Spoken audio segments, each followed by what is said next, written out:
Good morning student. हमारा first chapter chemistry का चल रहा है। केमिस्ट्री का चैप्टर 1 चल रहा है, जिसका नाम है chemical reaction and equation. Chemical reaction and equation. Last class में हमने टाइप्स ऑफ रिएक्शन पढ़ा था। टाइप्स ऑफ रिएक्शन, जिसमें हमने ये जाना था कि रिएक्शन 4 तरह के होते हैं। रिएक्शन के टाइप 4 काइंड होते हैं या 4 टाइप्स होते हैं।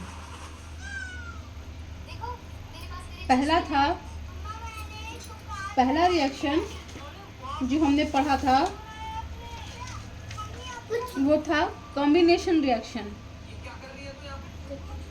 Combination reaction. दूसरा रिएक्शन जो हमने पढ़ा था डिकम्पोजिशन रिएक्शन। Decomposition reaction. दोनों को एग्जाम्पल के साथ हमने पढ़ा था। थर्ड जो रिएक्शन है, टाइप्स ऑफ रिएक्शन है, वो है डिस्प्लेसमेंट रिएक्शन। Displacement reaction. और लास्ट सेकंड है डबल डिस्प्लेसमेंट। Double displacement.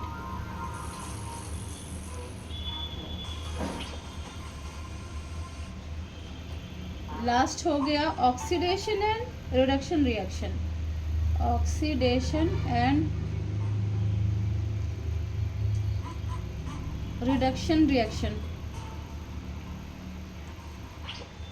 2 को हमने क्लियर कर लिया है, composition and combination and decomposition reaction को एग्जाम्पल और उसके डेफिनेशन के साथ हमने क्लियर कर लिया है। आज हम लोग पढ़ेंगे डिस्प्लेसमेंट रिएक्शन।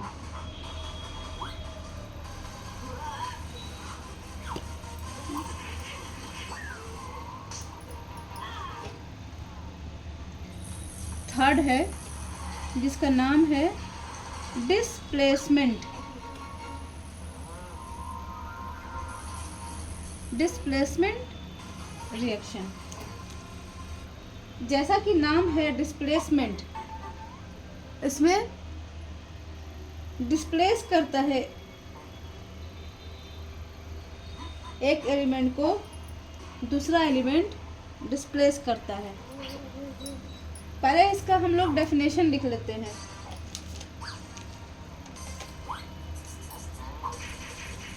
डिस्प्लेसमेंट रिएक्शन का डेफिनेशन है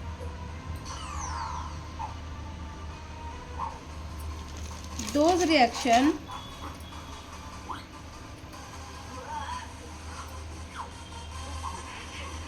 in which one element takes the place of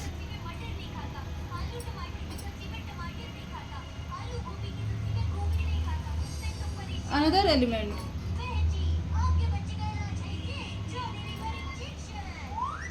Those reaction in which one element takes the place of another element in a compound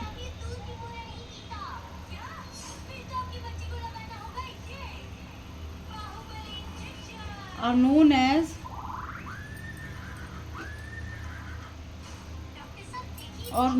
as displacement reaction. Displacement. इसका मतलब ये हुआ कि एक element जब दूसरे एलिमेंट को एक कंपाउंड के एक एलिमेंट को दूसरे एलिमेंट से रिप्लेस कर देता है, इसी को डिस्प्लेस कर देता है, इसी को डिस्प्लेसमेंट कर देता है। तो इसी रिएक्शन को डिस्प्लेसमेंट रिएक्शन कहते हैं। जैसे हम एक एग्जांपल ले लेते हैं, कॉपर सल्फेट।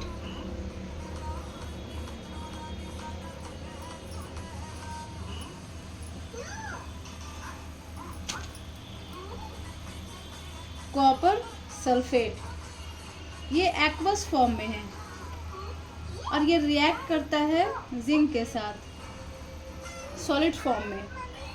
तो ये डिस्प्लेस करना है, एक एलिमेंट दूसरे एलिमेंट को डिस्प्लेस करेगा। इसका मतलब ये हुआ कि जो कॉपर है ये रिमूव होगा, डिस्प्लेस कौन करेगा? जिंक को। कौन करेगा? कॉपर करेगा।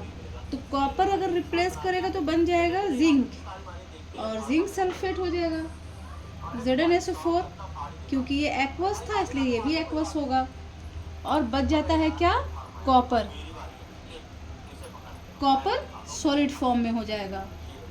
इसी रिएक्शन को डिस्प्लेसमेंट रिएक्शन कहते हैं। नाम लिखना चाहें तो लिख सकते हैं, कॉपर सल्फेट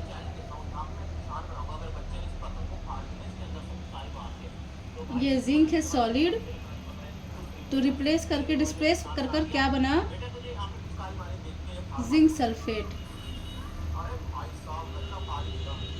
और यहाँ बचा कॉपर।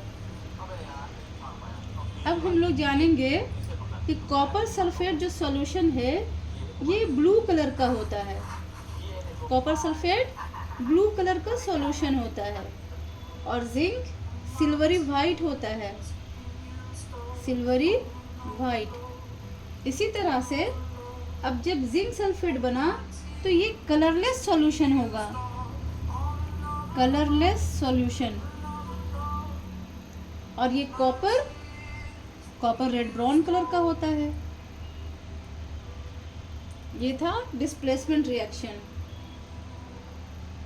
इसका एक और एग्जांपल ले सकते हैं, कॉपर सल्फेट ये भी एक्वस लेंगे। ये रिएक्ट करेगा मैग्नीशियम के साथ, मैग्नीशियम सॉलिड स्टेट में रहेगा। कॉपर डिस्प्लेस हो जाएगा मैग्नीशियम से, कॉपर डिस्प्लेस हो जाएगा मैग्नीशियम से, तो बनेगा मैग्नीशियम सल्फेट एक्वस, और बच जाएगा क्या? कॉपर, ये सॉलिड फॉर्म में। कॉपर सल्फेट तो हम लोग जान रहे हैं कि ये ब्लू कलर का होता है, ब्लू सॉल्यूशन होता है। Magnesium silvery white.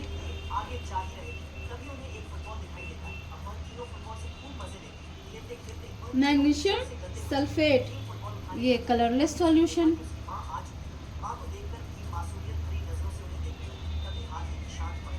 Colourless solution, और copper red brown colour.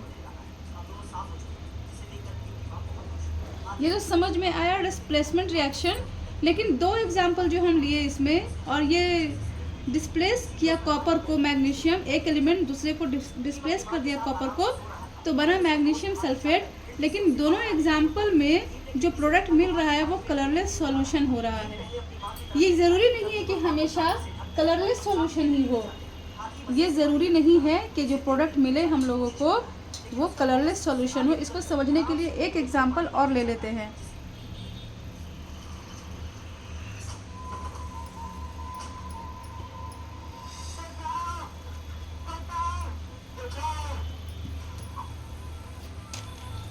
Third example इसका हम ले लेते हैं जो समझ में आए कि कलरलेस हमेशा नहीं होता है। कॉपर सल्फेट ही लेंगे तभी क्लियर हो सकेगा। कॉपर सल्फेट एक्वस फॉर्म में, इसका रिएक्शन हम लोग करेंगे फेरस के साथ, ठीक है, सॉलिड फॉर्म में। ये क्या बनाएगा? फेरस डिस्प्लेस करेगा कॉपर को, तो ये हो जाएगा आयरन सल्फेट, फेरस सल्फेट। ये एक्वस फॉर्म में रहेगा, और यहाँ पर ये कॉपर हम लोग को वापस सॉलिड फॉर्म में मिल जाएगा। तो फिर उसी तरह से कॉपर सल्फेट ब्लू सॉल्यूशन होता है, ब्लू सॉल्यूशन, और आयरन होता है ग्रे कलर का, फेरस आयरन होता है ग्रे कलर का, और फेरस सल्फेट ये ग्रीनिश हो जाएगा। फेरस सल्फेट ग्रीनिश कलर होगा, greenish solution. Copper red brown हो जाएगा। तो ये ज़रूरी नहीं है कि जो प्रोडक्ट हम लोगों को मिलेगा ये कलरलेस हो। इसके कलर को समझने के लिए कलर पढ़ना पड़ेगा, इसको रिएक्ट करने के बाद कौन सा होता है।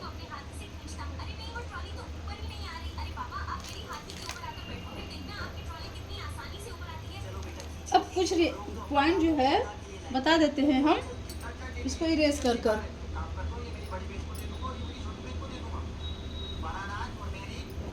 फर्स्ट वाले रिएक्शन में हमने ये देखा कि कॉपर को रिप्लेस किया जिंक जो है वो कॉपर को रिप्लेस किया, क्योंकि zinc is more reactive than copper, इसलिए जिंक कॉपर को रिप्लेस किया है फर्स्ट वाले में। सेकंड में भी था कॉपर सल्फेट, इसको रिप्लेस करता है मैग्नीशियम डिस्प्लेस कर देता है या रिप्लेस कर देता है कॉपर को, क्योंकि because magnesium is more reactive than copper. Similarly इसी तरह से कॉपर सल्फेट रिएक्ट करता है आयरन के साथ, फेरस के साथ, तो आयरन जो होता है फेरस मोर रिएक्टिव होता है कॉपर से। आयरन इज मोर रिएक्टिव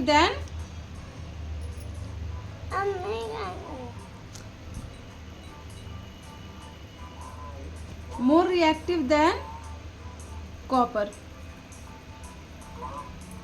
ये था डिस्प्लेसमेंट रिएक्शन। दूसरे वीडियो में हम लोग समझेंगे डबल डिस्प्लेसमेंट रिएक्शन, उसी तरह से अगले वीडियो में समझेंगे ऑक्सीडेशन एंड रिडक्शन।